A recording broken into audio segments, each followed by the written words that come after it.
Olá, você estudante de concurso, seja bem-vindo, bem-vinda a mais esta aula do CDF Concursos. Eu sou o professor Fabrício Jacó, da disciplina de Atualidades. Nesta aula vamos falar sobre a política americana, alguns tópicos, né? Vamos em frente? Primeiro aqui no sumário, falar sobre os Estados Unidos, primeiro a formação do pensamento americano, depois indo para algo mais recente, a doutrina de segurança nacional, aprovada no governo Trump, depois vamos falar do próprio Trump, e ver os principais tópicos da economia americana atual. A primeira coisa, formação do país. República fundada sob ideais do iluminismo. A República Americana, historicamente, era uma colônia da Inglaterra que se desvinculou e declarou independência. E quando declarou, ao contrário da gente que continuou na monarquia por um período, Dom Pedro, I, II e tal, assim que se declarou independência, já se implantou os ideais do iluminismo, da democracia, da soberania dos povos e do povo, enfim. Então, os Estados Unidos sempre tiveram ideais, desde a formação do país, de liberdade, de direito a voto, enfim, muito claros no pensamento. Isso existe até hoje. Vamos no próximo tópico que eu vou falar mais. Expansão territorial centro-pacífica.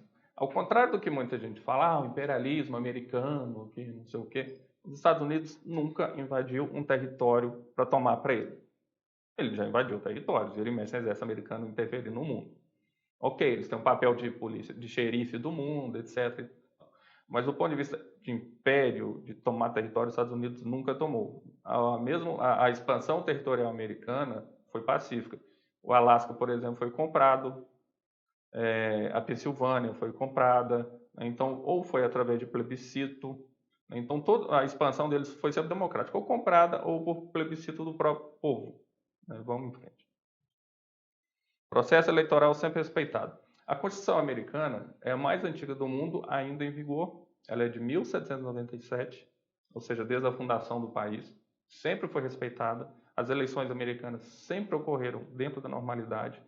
O país nunca passou por golpe nenhum, ditador nenhum. E isso é um valor praticamente absoluto da cultura americana.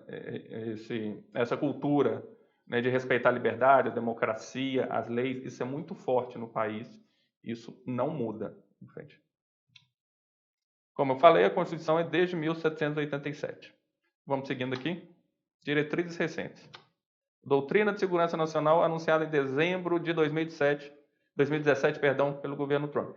Aqui, qual que é o objetivo aqui? Primeiro, a gente olhou um pouquinho do pensamento de formação do país, que ainda é muito forte, e agora a gente vai ver um documento recente, editado pelo próprio presidente Trump, que determina o viés, as regras mais atuais do país, para a gente ver que muitas das decisões tomadas pelo governo americano são baseadas nesse tipo de pensamento e não em explicações mais simplistas que às vezes aparecem na mídia. Vamos ver aqui. Primeiro, proteger o povo americano e seu modo de vida. 2. Promover a prosperidade econômica e liderança tecnológica americana. 3. Preservar a paz mundial por meio da força. 4. Avançar a influência global do zelo. Ou seja, basicamente, esses 4 princípios são os princípios mais importantes atualmente do governo americano. Isso foi aprovado, foi assinado pelo Trump. São diretrizes. Então, qualquer decisão americana geopolítica, ela tem que atender pelo menos um desses pontos e, principalmente, não pode conflitar com nenhum desses pontos. Ou seja, é bom fixar: proteger o povo americano, promover prosperidade econômica, preservar a paz mundial, e se precisar usar a força, e avançar sua influência global, principalmente por causa da ameaça chinesa, né? Então a gente vai ver agora, na prática, algumas notícias como isso funciona. Não, perdão. Primeiro, tem uma segunda parte das diretrizes que são as principais ameaças. Rússia e China, potências que querem alterar a hierarquia do poder mundial, segundo o ZEU, a gente sabe, né, que principalmente a China, do ponto de vista econômico, né, e a Rússia, do ponto de vista político, são ameaças à soberania americana no mundo. Coreia do Norte e Irã, os grandes estados predadores que ameaçam seus vizinhos, o equilíbrio geopolítico. Os Estados Unidos está de olho nesses países, vide o desarmamento da Coreia do Norte recentemente, o Irã o Trump conseguiu desarmar, fazer um acordo com a Coreia do Norte, que o Obama não tinha conseguido. O Irã também frequentemente ameaça lá na região do Oriente Médio, mas é assunto de outra aula, não tem detalhe. E o terrorismo jihadista, organizações internacionais criminosas que propagam violência e traficam armas. Ou seja, os Estados Unidos entendem que essas são as principais ameaças aos Estados Unidos atualmente. Agora sim, a gente vai falar sobre, pegar notícias de exemplo para entender como é que funciona o pensamento americano. Então vamos aqui uma notícia da Folha, de maio desse ano. De olho em 2020, Trump propõe mudança em sistema de Green Card. O presidente quer priorizar o mérito com base em qualificações em vez de laços familiares.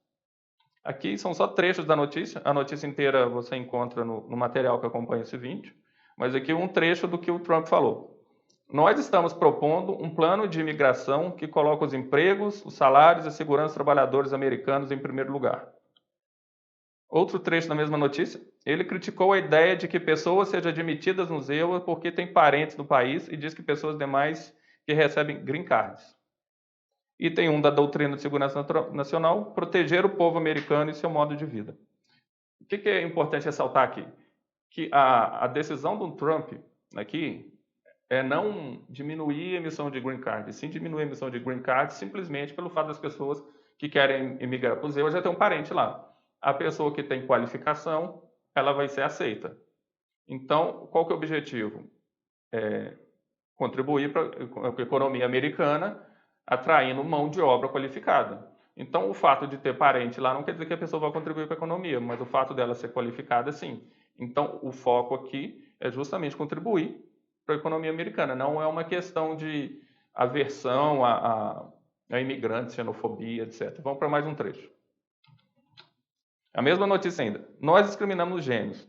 Nós discriminamos brilhantes. Não faremos mais isso quando aprovarmos, esperamos aprová-lo quanto antes. Aprová-lo aqui é o regramento novo. Aqui já não é o Trump falando, mas é um trecho da notícia ainda. Líderes empresariais que há muito defendem uma política imigratória mais liberal para que possam contratar no exterior receberam bem as propostas. Ou seja, quem tem empresa gostou da ideia. Como eu disse, a ideia é promover a prosperidade econômica e a liderança tecnológica americana.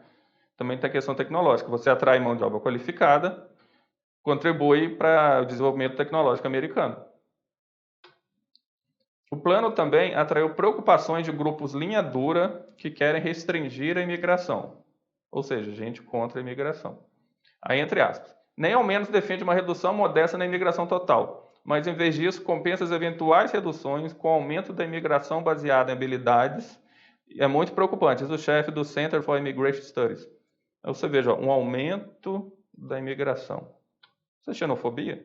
Então, aqui novamente, o Trump, com essa regra nova, ele desagrada aqueles grupos que justamente querem diminuir a imigração pela imigração em si. Veja que se simplesmente o Trump fosse um xenófobo, como a mídia às vezes fala, ele simplesmente restringiria para todo mundo e agradaria esse grupo naturalmente. Então, ele não agradou esse grupo, porque ele está tentando atender a doutrina de segurança nacional. Eventualmente, o examinador pode fazer uma análise simplista e simplesmente falar o Trump é xenófobo e essa é a alternativa correta, e ele pode fazer um estudo mais aprofundado e apresentar uma questão mais elaborada. Então, fique atento a essas duas possibilidades. Então, se a melhor alternativa parecer for uma questão de xenofobia, tal, pode marcar. Mas entenda que uma questão mais elaborada vai abordar outros aspectos da política, da economia, das decisões americanas. Vamos para outro exemplo. Perdão, agora uma questão de prova. Julgue e a seguir baseado em seus conhecimentos. As recentes disputas comerciais entre EU e China são decorrentes do viés anticomunista do governo Trump, que defende um boicote geral ao país. Aqui essa questão é complementar. Como a gente viu, o Trump não tem viés anticomunista. Embora ele seja um grande capitalista, a gente vai falar mais daqui a pouco. A questão da disputa com a China é uma questão de hegemonia global, principalmente econômica, também tem outras questões de disputa tecnológica, cambial, etc. Então, é esse o motivo da grande disputa com a China, não é simplesmente um viés anticomunista. Então, a afirmativa aqui da questão é falsa. Falsa. Agora, falando sobre o Trump. Primeira coisa. Há muito tempo, o Trump lá nos Estados Unidos já representa um vencedor. Esse livro dele é um livro antigo. Ele aqui está bem novinho na capa aqui. pode ver que foi best-seller, que é um livro sobre a arte da negociação. Na cultura americana, nada pior do que ser um perdedor e nada melhor que ser um vencedor. Tanto que no filme americano, ele sempre um está xingando o outro de perdedor. É o pior palavrão que existe para xingar alguém esse. Então, o Trump, ele encarnou muito dessa cultura americana, por ser alguém rico, que tem vários negócios, várias empresas, tinha um programa de televisão que foi copiado aqui no Brasil, aquele O Aprendiz, que ele avalia profissionais e quem vai mal no programa ele demite, ficou famoso pelo você está demitido. Então, mesmo antes de ser presidente, tinha uma parcela grande da população que já admirava o Trump. Vamos seguindo. Capaz de se levantar depois de cair. Essa questão é tão forte que durante as eleições, a Hillary, que se opõe ao Trump, chegou a tentar difamá-lo, porque teve um período anterior à época da eleição que o Trump ele fez péssimos negócios, perdeu muito dinheiro, e a Hillary em debate chegou a falar, não, você não é tão bom assim, você não é tão vencedor porque você perdeu muito dinheiro, você quase faliu, etc. Para se ver o grau de importância que o americano médio dá a essas coisas. E para ver também que a eleição é sujeira em qualquer lugar. E o Trump conseguiu reverter isso falando exatamente, eu caí, mas eu sou um vencedor, fui capaz de me levantar, eu sou capaz disso e eu vou elevar a nação de novo. Tanto que o slogan dele é o Faça a América Grande novamente, né? É o Make America Great Again, que tem a sigla MAGA, M-A-G-A. Então, quando você vê essa sigla, é a política do Trump atual. E ele conseguiu reverter isso no debate, tanto que ganhou a eleição. É a segurança dos vitoriosos. Quando a gente vê o Trump falando, aí ele tem aquela empáfia, aquele jeito arrogante, etc. Aquilo é o jeito dele, mas também é uma estratégia de marketing. Por quê? O cidadão médio americano, que apoia o Trump, do interiorzão, ele se vê espelhado no Trump. Então, quando ele vê o Trump daquele jeito, ele pensa, eu na situação dele, sendo um vencedor, tendo o poder que ele tem, eu agiria dessa forma. Então, tem muita gente nos Estados Unidos que gosta do Trump. Mas vamos seguir. Discurso populista e nacionalista. O que é verdade, ele é um grande do populismo. Essa conversa, por exemplo, do muro com o médico lá, que ele falou muito no início do mandato, até uns meses atrás falava sobre isso. É um grande de uma bobagem, porque as fronteiras já são fechadas em maior ou menor grau, já existe muro em vários trechos, ele só ia expandir o muro em outros, esses trechos que não tem muro, ou tem rio, ou tem cerca, ou tem alguma forma de controle. É puramente um discurso para agradar a população que tem medo de imigrantes tomar o emprego dela, essas coisas. Então ele realmente tem um discurso populista, nacionalista, tanto que o slogan dele, como eu falei, faça a América grande primeiro, né? Não é faça o mundo grande primeiro, né? A América vem antes do resto do mundo. Ele tem maioria no Senado. Por que eu estou falando isso? Porque durante quase todo o mandato do Trump, a mídia falou que ele poderia sofrer processo de impeachment. Isso não aconteceu, não vai acontecer, porque o impeachment americano é no Senado e ele tem maioria. Além disso, tem outros fatores. Primeiro, que não se tem nada consistente contra ele. Segundo, que a economia vai bem, como a gente vai ver em seguida. E nos Estados Unidos tem um chavão famoso que abre aspas, economia estúpido, fecha aspas. Então, a economia é sempre a explicação para qualquer coisa que acontece. E a economia vai bem, não vai ter impeachment. Além disso, na história toda dos Estados Unidos, nenhum presidente nunca foi afastado do cargo por impeachment. Alguns sofreram um processo parcial de impeachment, antes de chegar ao fim, foi suspenso e ele terminou o mandato. Então, não vai ser agora que vai acontecer com elementos tão fracos da economia indo bem. Tá? Inclusive, ele vai se candidatar ano que vem, e eu acredito que ele tem chances bem razoáveis até de se reeleger. Que é o próximo ponto aqui. Vamos seguir em frente. Agora, falando da economia americana. Essa linha vermelha aqui separa o Obama e para cá o Trump. Então, desde que o Trump assumiu, aqui é crescimento americano, é o PIB, né? Então, desde que o Trump assumiu, aqui em bases trimestrais, você vê que o crescimento médio da economia aumentou bem, né? Ele chegou a taxas que os especialistas falavam que não era mais possível, dado o tamanho da economia americana, ela crescer mais de 3%, ou mesmo aqui quando cresceu 2%, os especialistas falavam que não era possível crescer tanto, ele conseguiu. Um crescimento bem maior que no período do Obama. né, que o maior foi 2,2%. Ele chegou aqui até 3,6%. Né? Então, do ponto de vista econômico, ele tem agradado muito a população. Vamos até para o próximo slide. Que mostra, isso aqui é o desemprego nos Estados Unidos. A última grande alta foi aqui na crise de 2008, que chegou a 10%. Veja que atualmente o Brasil tem 12%. Nós estamos aqui, ó, atualmente. Né? Então, os Estados Unidos, nunca, desde 1970, melhor dizendo, nunca chegou aqui a 12%. Na crise de 2008, que foi uma crise horrorosa, chegaram a 10%, e atualmente estão em mais ou menos 3,5%, que é o índice mais baixo desde 1970. Ou seja, a economia crescendo e desemprego baixíssimo. Tudo indica que o Trump tem fortes condições de ser reeleito. Isso vai acontecer, não dá para falar com certeza, mas do ponto de vista econômico, isso vai acontecer. Tanto que aqui agora a gente vê a aprovação dele. Você vê aqui desaprovação em vermelho, aprovação baixa. Então, ela nunca foi muito alta nada, chegou a 44, agora voltou a cair. Mas, de forma geral, ela está mais ou menos estável. Aqui ela caiu por questões com a China. Isso me lembra de explicar um ponto importante também, que é o seguinte. Nos Estados Unidos, os veículos de comunicação, eles têm sua preferência política mais ou menos clara, declarada. E lá, como são dois partidos, democrata e republicano, a maioria das TVs são democratas, a exceção, talvez, um pedaço da Fox News, a Fox americana, não a Fox brasileira. E o Trump é republicano. E os republicanos, eles têm o rádio, a maioria das estações de rádio são republicanas. Então, o que acontece? Para quem mora nos Estados Unidos, eles veem um debate dos dois lados, democratas e republicanos, os dois se agredindo, se defendendo, se justificando, enfim. Mas para a gente que está aqui, a gente muitas vezes se informa pela TV brasileira, que só repete a TV americana, que é majoritariamente anti-Trump. Então, a gente aqui muitas vezes acha que ninguém nos Estados Unidos gosta do Trump, que todo mundo gosta do Trump, que ele é o anticristo, mas é porque a gente só vê um lado.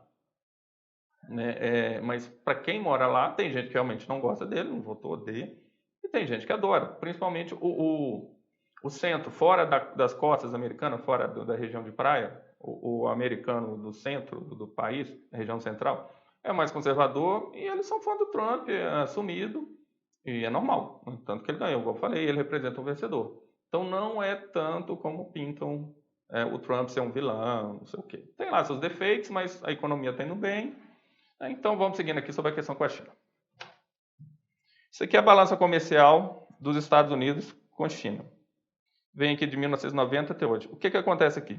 Enquanto os Estados Unidos veio aqui do base 1 aqui em bilhões, de 1 bilhão em 1990 até hoje, ele conseguiu aumentar a exportação para a China em 120 bilhões, ele está importando da China 540 bilhões, isso aqui dá de 2018, e só vem aumentando. Então, só aqui a gente já tem um déficit de 420 bilhões de dólares. Isso é dinheiro demais. Então, o que acontece? Começa a ter um desequilíbrio comercial entre a China e os Estados Unidos. Os Estados Unidos começam a enviar para a China muito mais dólar que recebe de volta, porque ele vende muito menos do que compra. Então, o que acontece? Isso começa a afetar as reservas de dólares dos Estados Unidos, que embora seja o dono da moeda mais poderosa do mundo, também são suas limitações. Então, começa a gerar uma guerra cambial. E um dos problemas disso também é que a China começa a ter excedente de dólar. E como ela começa a ter excedente de dólar, o que ela faz com isso? Uma das coisas é comprar título da dívida americana. Porque todos os governos têm dívidas, e os Estados Unidos não é exceção. A dívida americana é mais de $1 trilhão.